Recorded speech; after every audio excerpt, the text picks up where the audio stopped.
So a couple of years ago, I had just finished a 5-day intensive leadership program with a very large organization and a large group of people. And I just finished Friday night at 5, and I was really tired. And to be frank, I was really tired of talking. And I thought, I can't wait until this 1.5-hour taxi ride back to the airport so I can just be silent and be by myself and not really have to be on. And it was just at that point that the sponsor of this program came up to me and said, "Hey, are you going back to the airport?" And I said, "Yes." And they said, "Oh, well then you should drive with me. I have a car, why don't you join?" And I thought, oh gosh. But of course I had to say yes because this was the person that was actually signing the check. And so that meant I had another hour and a half to be on. So the conversation went from topic to topic. Probably about an hour had gone past. And then what ended up happening was a question was asked. And the question was, "Oh, so do you have children?" And I said, "No." And then the person launched into this response, which was, "Oh, isn't that great that we live in this era where you career women can make the choice not to have children? Isn't that great? And how lucky are you that, your type can now have more opportunities to go head to head with the boys?" All right, this is a true story, I'm not kidding. So, needless to say, I was a bit taken aback by the comment, and the comment is really rife with what we call, unconscious bias. So, unconscious bias is everywhere. We all have them, we all make them, our brains just do it, and we often can't get away from those assumptions. However, in this particular case, part of the problem was that women fall prey and have even more negative responses to the fact that these unconscious biases exist, because women and leadership are a mismatch between the gender expectations and norms and stereotypes of what we believe women are and should be, with this concept of what we believe leadership should be. And in this particular case, there were two particular biases or assumptions that I really had a reaction to. The first one was that not having a child was a choice. And of course, the person that I was in this taxi with didn't have any idea of my history of having multiple miscarriages and suffering a lot of grief over not having the choice to be a mother. And the second thing that really bothered me was this implicit assumption, this kind of women who have children aren't going to be leaders like your type. Your type, what is my type? I don't know what my type is. But clearly this career woman was something that was substantively different from women who had children, and we were the ones that allegedly were able to go, quote, head to head with the boys. So this is something that, in a sense, is reflected in different sorts of ways in a variety of approaches public figures have taken to looking at women in leadership. And I might mention as well that the person in the car was not a man. The person in the car was a woman. And women do a lot of talking about women in leadership, as Sheryl Sandberg has.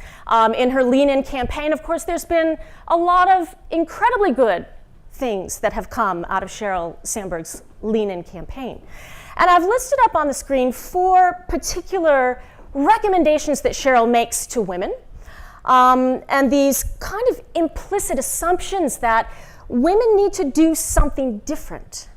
One of them, be more ambitious, that you should dream big, and there's this problem that ambition is considered to be negative for women and positive for men, so don't let that unconscious bias get to you, and dream big and go out and follow those dreams. Then sit at the table. Women consistently underrepresent their competencies and underrate their competencies and their achievements. And of course, this is not necessarily the same case with men. And so one of her recommendations is go out there, and even if you think you can't do it anyway. Look for the opportunities that you don't think you're competent to do and seek them out, because men do, right? There's always the kind of funny story told that, women often, when they're applying for jobs, will look at a job description and think, oh, well, there's about 5 or 10% of that I don't think I can do perfectly well, so I'm not going to apply for that job. While we find many times that men apply for these jobs when maybe they only have 5 or 10% of the competencies that are actually listed in the role description. So get out there and sit at the table. Her next one is really interesting because, of course, we know that women take on the lion's share of household tasks, and that there is often an implicit or explicit expectation that they are the ones that are going to make the sacrifices. That if there's a kid that's sick, it's the woman that's going to go and pick them up from school. And women often forsake or forego career advancement opportunities because of this fact. And of course, what Sheryl Sandberg says is, if you pick the right person with the expectation that things are going to be equal, you're going to be much better off. I might also mention a piece of research that's really interesting, which basically shows that the higher the disparity between the income of a female partner and a male partner, the greater the share of household work she does. Let me say that again. The higher the disparity, the greater the share of household work she does. Because the hypothesis is, of course, well, I don't want him to feel demasculated, right? So I'm kind of fulfilling some of those gender role expectations that will make him feel better about the fact that I'm earning more money than he is. So kind of interesting. And of course, our final recommendation, don't leave before you leave. Don't give up opportunities because you think at some point there's going to be a family that's coming. Stay in the game as long as you can, because the reality is, once you have your kids, probably you're going to have to keep working. And if you're going to keep working, you better be doing something that you really like to do if you're going to be spending a lot of time away from your kids. So, Sheryl Sandberg's not the only one that has this attitude, and really a set of recommendations that have to do around this concept of women need to do things differently. Something is wrong in the way that women behave that we have to have them change so that they can fit into a man's world. And there was a really interesting experiment that was done at Harvard in 2010. And what they discovered was this very dirty secret that they kept hidden from the public, which was women would come into the program with similar test scores as men, but through the course of the 2-year full-time program, the women would fall behind. And people were really worried about this because it didn't look very good. So Harvard Business School decided, we're going to try to figure out what we can do to make things different. And one of the greatest factors that was a differentiator between the performance of the men and the women in the program was the fact that participation, class participation, was a very, very large part of the marking system at Harvard. And what they discovered was women weren't raising their hands, and they weren't talking out and participating in class as much as the men were.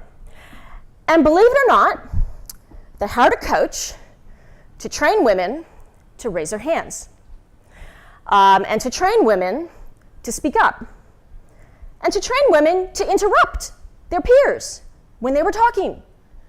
Now, let's put aside whether this recommendation is a positive or negative thing for the moment. But again, there was this assumption that women need to act like men. Women need to do something differently in order to fit in. Now, there was no different problem with the faculty at Harvard, and between 2006 and 2007, Harvard lost a third of its junior faculty who were female.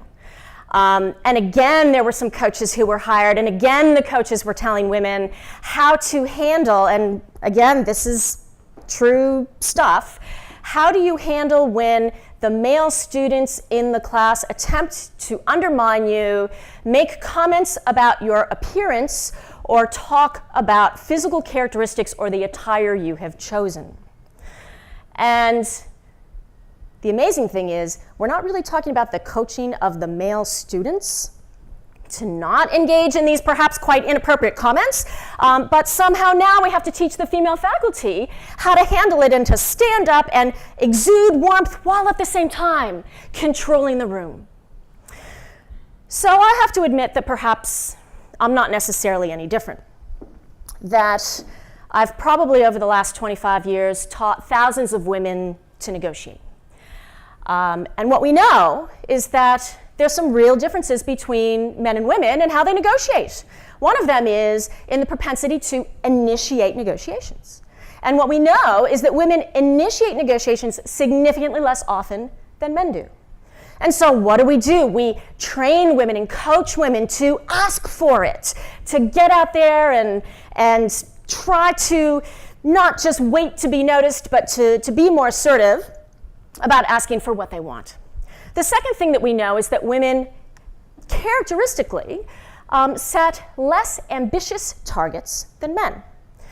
And again, so we try to coach women to be more assertive. We coach women to consult with others and to include others in the target setting process so that they are more likely to be on par with their male counterparts. But there's a problem with this, because when we coach women to be more assertive, the reality is that they're perceived to be aggressive, and once they're perceived to be aggressive, then of course what ends up happening is there's this backlash, because an assertive woman is judged to be a bitch, aggressive, unlikable, and potentially somebody that nobody wants to work with. And so we coach women to appeal to a higher purpose, to talk about the good to the organization, to talk about how this request is going to benefit the team, such that she is not perceived to be aggressive for herself or self-interested. Now, things changed a little. The conversation changed a little bit with this woman whose name is Anne-Marie Slaughter. Has anyone heard of Anne-Marie Slaughter? Okay, a couple. Anne-Marie Slaughter was the first female director of policy planning in Hillary Clinton's State Department during the Obama administration. This was the most senior job in her field of expertise in the country at that time, anytime. And she got this job. And at some point, Anne-Marie Slaughter decided to leave. And upon leaving this job, she wrote a very famous and controversial article that was called "Why Women Still Can't Have It All," that was published in the Atlantic magazine.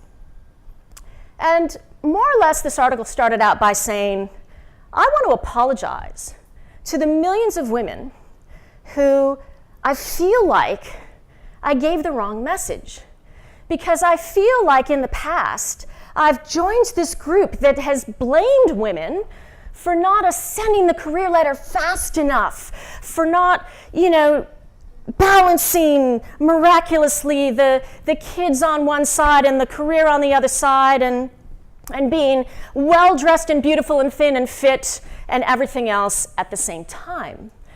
And basically what she said, to the horror of a whole host of feminists at that time, was women who balance it all are anomalies. And you either have to be rich, superhuman, or self-employed in order to have any chance at making it work.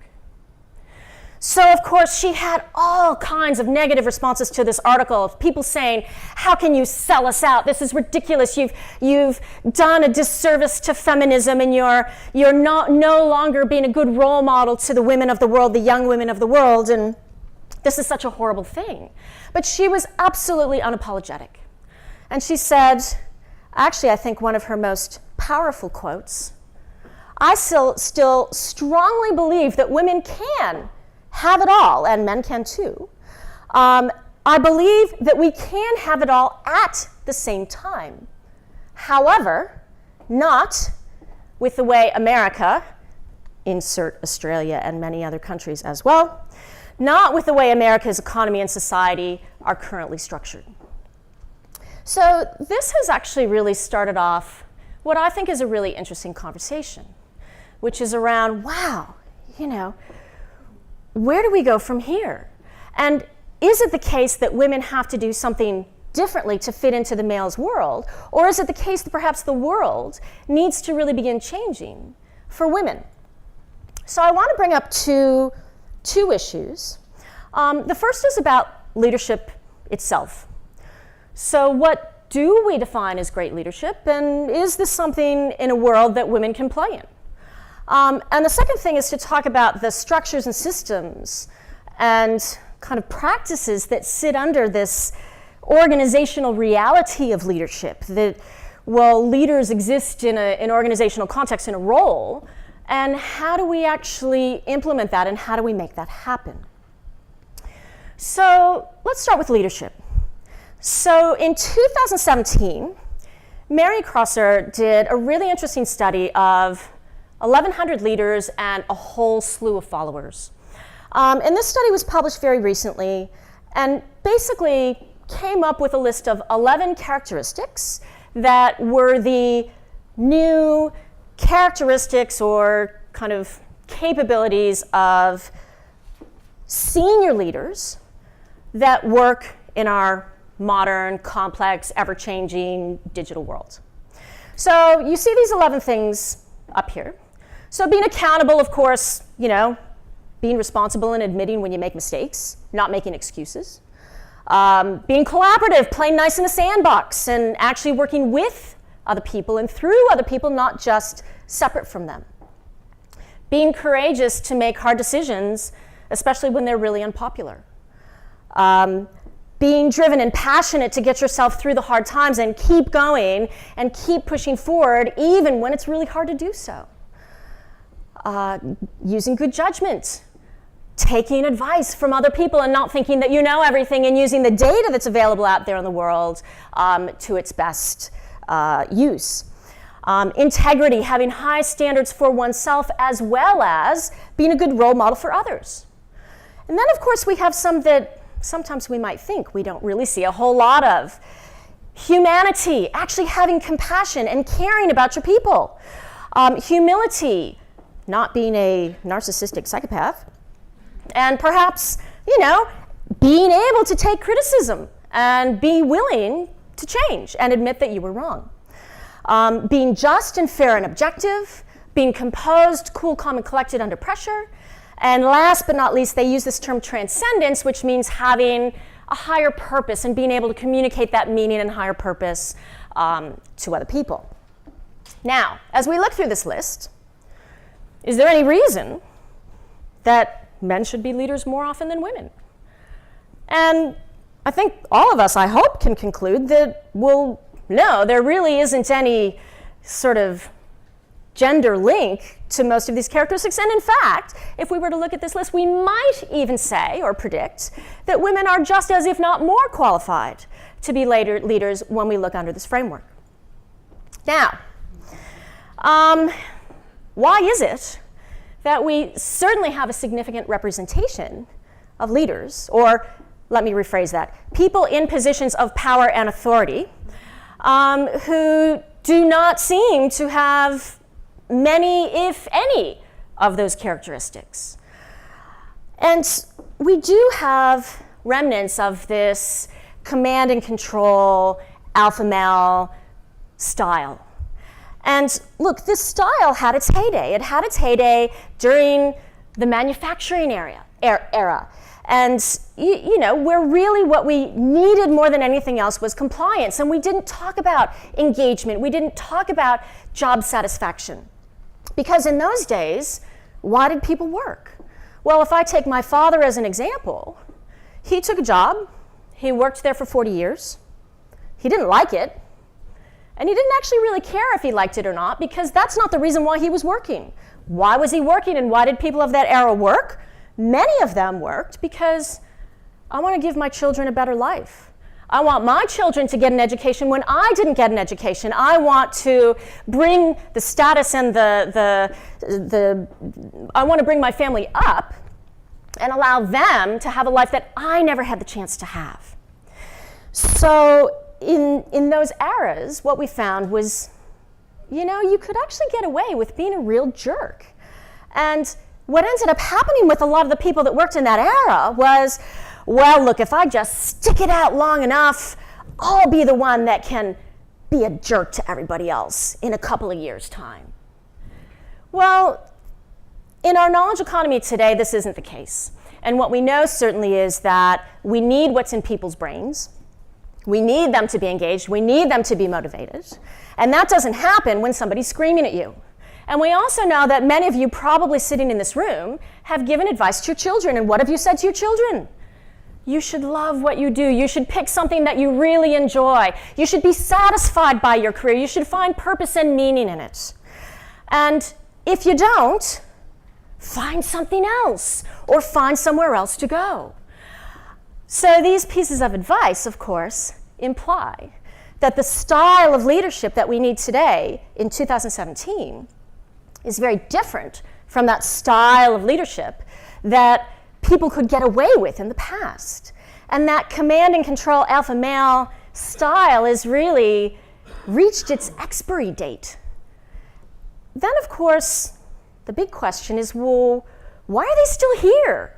Why do we still see them? Why, if we know that these are not the things that work, why do they continue to exist within our societies? And I think there are many reasons for this, but certainly one particular reason that I want to talk about right now. And that is, for most senior leadership jobs in the world today, they require an inordinate amount of time. And most, not all, but most sane people would have little interest in making the multitude of sacrifices necessary to give up everything else in their lives in order to do this. So this is a bit of a structural reality. We have this problem that to be a senior leader today, it probably requires working 80 hours, maybe even more, every week. And who are the people who are willing to do that? Now, if we think about this 80-hour a week, there's a lot of one-upsmanship that happens here.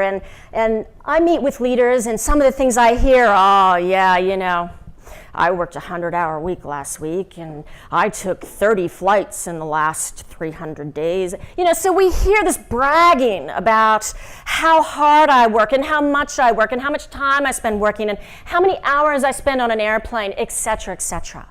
And these leaders wear it as a badge of honor. And why do they wear it as a badge of honor? Because somehow in our society today, we believe that this shows that we're committed, that we are worthy, that we can actually be successful in this leadership world. But many sane people look at that and say, well, why would you do that? I don't know. I mean, being Qantas double platinum to me just means you're eating a hell of a lot of airline food, and that doesn't sound very fun. So we have a whole host of people who have really by default realized that these senior leadership positions are just not something that's compelling or interesting to them. I don't have the appetite to give up all of the other interests, all of the other priorities, all of the other things in my life that are really meaningful. Why would I do that? And of course, as all of us can predict, women are a large part of this population of untapped talent. So the people who are willing to make these sacrifices often fall into one of three categories. The first category is, I have a personal situation that allows me to do it because I don't have a lot of other things happening in my life. B, that I feel so passionately about this cause or about the mission of the organization that I do make a conscious decision to sacrifice everything else in my life. Or third, that I'm the sort of person who actually really wants power and control, and so therefore I'm going to take this on because that's what I really want to do. I want to control other people and, you know, maybe not be so nice. So what are we going to do? And while I realize there are many, many, many recommendations and many solutions that we can put forth, I just want to put forth a couple that maybe aren't the ones that we usually hear about. And the first one is, you know, if somebody has to work 100 hours to do the role, you need to split it up. And it's unrealistic and actually really not very smart to have these monster roles. So let's think about this for a minute. In some ways, these monster roles are kind of based on the same logic as medical residents. So what do we know about medical residents? They work sometimes shifts of 24, 36, 48 hours where they're not expected to sleep. Now, I don't know about you, but I don't want to be the person on the table when my surgeon is on hour 32 of a 36-hour shift with no sleep. I would rather have the person making the decisions that has had the day off yesterday, that had 8 hours of sleep last night, and is ultimately going to come and look at me and make that set of professional decisions in the best way that they possibly can. And so this structuring of leadership roles in this very strange way really ends up causing us a lot of problems. So the next thing, match work and school schedules. Why haven't we done this already? School schedules were based on something that existed a long time ago with farming economies and moms that stayed home. There is very little rationale for keeping school schedules the way that they are. And if we were able to keep more women in the pipeline by having them take on better and higher quality employment that requires full-time work, and they could leave the office at 5 or 6 p.m. and pick up their kids as school ended without spending an absolute fortune on after-school care, that would probably help a lot. Next, limit the time that we're expected to spend in the office. Still, while some organizations have made progress on this, we still have many organizations that expect you to be at the office from 9 to 5. Why don't we have a time, some number of days per week, where we schedule face-to-face meetings, perhaps between 10 and 3, and the rest of the time, if you need to do something else or be somewhere else, you do your work, and as long as you finish your work, it doesn't really matter where you are. In addition, I guess we might talk about alternative pathways, and one of the realities of our world today is that some of us are going to be working for 50 years or more. 50 years or more. So why is it so urgent to go up the pathway so quickly, to climb that career ladder so quickly so that I can reach the top, so that I can stay there for the next 40 years? So let's be a little bit more flexible about how people end up going through the career cycle. And certainly organizing work differently. Sometimes it might be that you do have to do 80-hour weeks, but maybe you can do that for a couple of weeks or a couple of months and then have some time off. And what about the 4-day work week? I'm a fan. And last but not least, quotas and targets work. I don't know if you saw recently the news from Westpac that after 5 years and 3 CEOs, they have managed to achieve 50% female representation in leadership. Now, of course, it's not to say that there isn't more work to be done, but what targets and quotas do is they really help us to focus on finding ways to overcome those barriers that exist that prevent women from moving forward. So I want to finish by saying it's not easy, and there's going to be a lot of resistance and a lot of obstacles. But if all of us just take one action or a few actions, whether they be big, whether they be small, when you go back to your organizations next week, that would take us just one step closer to changing the way that we think about work and changing the way that we structure work, then everyone, men, women, and those in between, would be able to thrive in leadership. So thank you very much.